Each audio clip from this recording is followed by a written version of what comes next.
अब हम तुलसी पूजन करेंगे।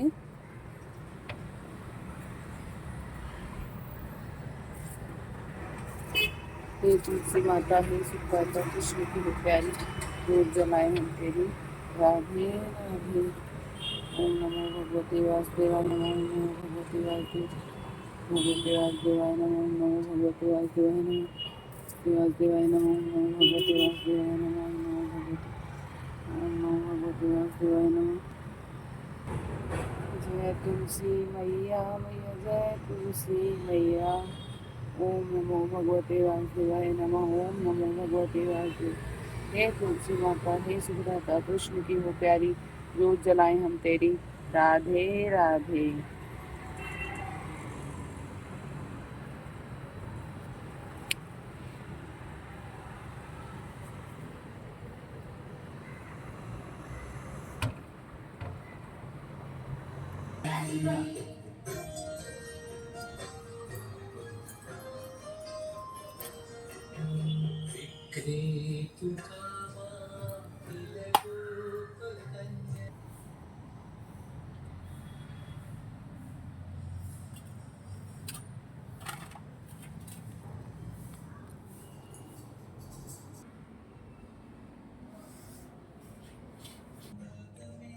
अब करेंगे कार्तिक महात्म्य का 10वां अध्याय का पाठ। ओम नमो भगवते वासुदेवाय नमः। ओम नमो भगवते वासुदेवाय नमः। ओम नमो भगवते वासुदेवाय नमः। ओम नमो भगवते वासुदेवाय नमः। ओम नमो भगवते वासुदेवाय नमः। ओम कृष्णाय वासुदेवाय हरे परमात्मने प्रणत क्लेशनाशाय गोविंदाय नमो नमः। 10वां अध्याय। राजा पृथु ने कहा, हे देवर्षि, आपको नमस्कार है। अब कृपा कर आप यह कहिए कि जिस समय भगवान शंकर ने माथे का तेज क्षीर सागर में डाल दिया, उस समय क्या हुआ? नारद जी ने कहा, हे राजन, जब शंकर जी ने तेज क्षीर सागर में डाल दिया तो वह शीघ्र ही बालक होकर गंगा सागर के संगम पर बैठकर संसार को भय देने वाले रुदन करने लगे। उसके रुदन से समस्त संसार व्याकुल हो उठा। पालों के मन में भी व्याकुलता हुई। अधिक कहने से क्या है, चराचर चलायमान हो गए। शंकर सुवन के रुदन से ब्रह्मांड व्याकुल हो गए। समस्त देवता और ऋषि मुनि व्याकुल होकर लोक पितामह ब्रह्मा जी की शरण में गए और सबने मिलकर ब्रह्मा जी को प्रणाम किया और स्तुति की। फिर कहा, हे पितामह, यह बड़ा भयंकर समय आया है, इसका नाश कीजिए।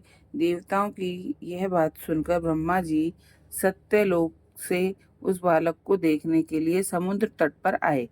समुद्र से ब्रह्मा जी को आता देख उन्हें प्रणाम किया और बालक को उठाकर उनकी गोद में दे दिया। तब विस्मित होकर ब्रह्मा जी ने पूछा, हे सागर, तुम शीघ्र बताओ कि यह बालक किसका है।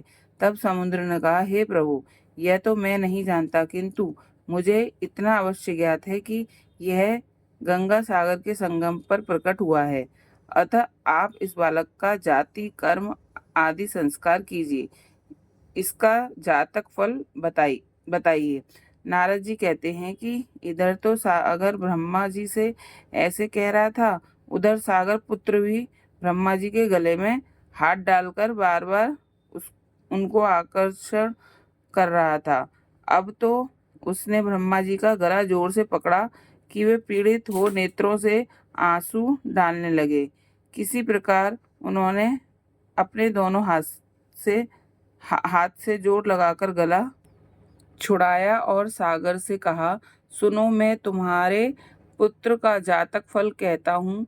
मेरी आंखों से जो जल निकलता है, इस कारण उसका नाम जलंधर होगा। यह पैदा होने के साथ ही तरुण हो गया था। इससे यह सब शास्त्रों का पारंगत, महापराक्रमी, महावीर, जवान और रण दुर्गम तथा सभी दैत्यों का पारंगत और भगवान विष्णु को जीतने वाला होगा। यह कहीं भी नहीं हारेगा। एक भगवान शंकर को छोड़कर सबसे आवस्थ होगा। जहाँ से यह उत्पन्न हुआ है फिर वहीं जाएगा। इसकी पत्नी बड़ी पतिव्रता, सौभाग्यशाली, सर्वांग सुंदरी, परम मनोहर, मृदुभाषिणी तथा शील की सागर होगी। नारद जी ने कहा, हे राजन, सागर से यह कहकर ब्रह्मा जी ने शुक्राचार्य को बुलाकर बालक का राज्याभिषेक कराया, फिर अंतर्ध्यान हो गए। अब तो उस बालक को देख सागर बहुत प्रसन्न हुआ और कितने ही उपायों से उसका पालन करके बड़ा किया।